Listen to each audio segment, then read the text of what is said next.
இயற்பியல் எனும் ஜோதிடம். சிம்ம லக்கணம்.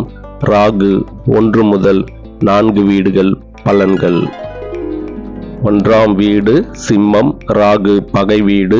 புகழ் அடைய விரும்புதல், அரசியல் ஆர்வம், பெரிய ஆசைகள், காந்த ஆளுமை, உடல் நலம் சீரற்ற நிலை. 2ஆம் வீடு கன்னி. ராகு நட்பு வீடு. பொய் கலந்த பேச்சு, வருமானம் ஏற்ற இறக்கம், தவறான உணவு பழக்கம், குடும்பத்தில் கருத்து வேறுபாடு.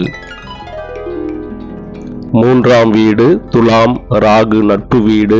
மிகுந்த தைரியம், துணிச்சல், தகவல் தொழில்நுட்பம், சினிமா, ஊடகம், சகோதரருடன் வித்தியாசமான உறவு, பயணம் அதிகரிக்கும். 4ஆம் வீடு விருச்சகம்.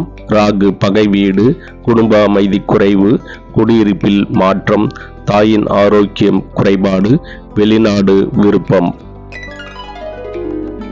நன்றி, வணக்கம்.